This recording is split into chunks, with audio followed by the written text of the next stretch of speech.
it's Nicole, and today we'll be discussing biggest marital challenges with Alexia and Melissa. It's funny, I asked my husband what our biggest marital challenge is, and he was like, marital challenge? Well, we don't have any marital challenges. Those are for the weak and inexperienced couples, which obviously he was joking about. I mean, we too have our challenges, especially like a work-life balance, which I'm sure that everybody struggles with, but for us, we both work from home, and so there isn't that like 9 to 5 cutoff date, and then when you get home, it's all about your family.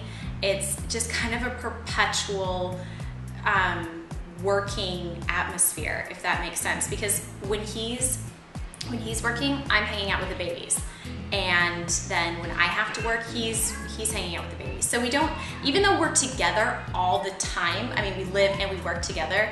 There isn't like a lot of quality time, and I think that's for sure our biggest marital challenge is, I mean, I miss him, which is weird because I'm with him all the time, but if it's not quality time, then it's, I mean, not really good time at all. When they say the first year of marriage is the hardest, they were not lying. Calvin and I will be on our first year anniversary, July 30th, so we're both really excited about that. But it's been tough for us because we had a son 3 years ago, and when we first had him, we were not together. We decided to wait on things before we did get back together because we wanted to make sure it was for us and not for him. As you can see, it was for us and not for the baby.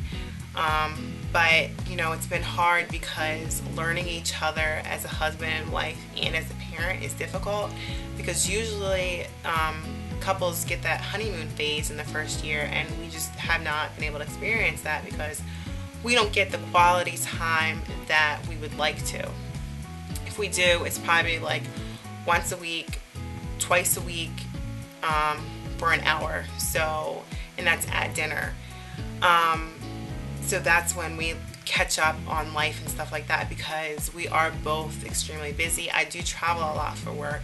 I'm probably gone between a week to 2 weeks between March and November, and he is a teacher and he coaches soccer, so he'll teach and then he'll coach, and I'll get home late, and then by the time he gets home, sometimes both Kelvin and I are asleep, so we don't get that family time that we would really like to.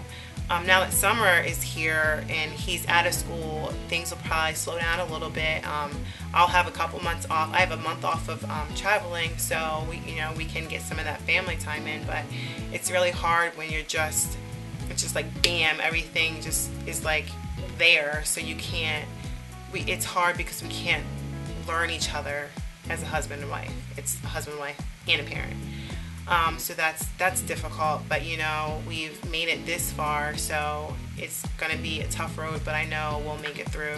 I think looking back, the biggest marital challenge that we've had is always surrounded around one topic, and it's always money. And not with, oh, you're spending too much money on this, or you're spending too much money on that, but more with regards to what we do with our savings. Before we got married, we knew we wanted to buy a house. And so we'd been saving up some money, and then it was kind of like at the last minute, John was nervous, are we able to do this? Is this something that we want to do? Should we wait longer? And we pushed forward, and we've been here now almost 3 years, and I'm very happy with our little place. And then after that, then it was, vacations. Do we want to splurge on vacations? Would we rather save the money for something else? And whenever you kind of get down to that point where you're like, okay, we've decided what we want to do, there's always the other thing that happens where everything blows up in your face. And we had decided to work on our front patio area. We live in a condo, so it's not a front yard, but a front retreat. And so we decided that John would take on the duty of redoing our patio area. And I came home from work that day, and had a big old sign on the front door said, "Your gas has been turned off." Because apparently, since the 3 years or even before that, there has been some minor leak that we've not known about, but it was enough to cause alarm and have everything shut off. So we started calling our home warranty folks. They sent someone out. They said, yes, there's a leak, and said that they weren't quite sure where the leak was, though.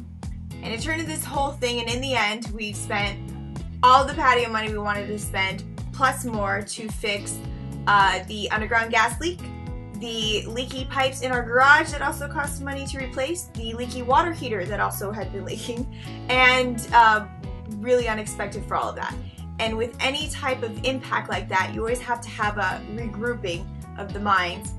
And I think trying to figure out how to best communicate, especially under such a stressful situation, such as, you know, oh my God, our whole house is falling apart, I think is a challenge because, you know, it's so easy to say, oh, it's, you know, your fault for doing this or your fault for doing that, but it's kind of, you have to work through that in order to maintain a strong marriage. So for us, it was kind of like, okay, you know what, this happened, we dealt with it, thank God we had money in savings to repair, we didn't have to put anything on a credit card, but now we have to get back and be more diligent of saving again. If there's any advice or any other problems, any problems that you feel as if you want to share, please do so with myself, Lexia, Melissa, and I on Newlyweds Dish, and we look forward to hearing from you. All right, thank you.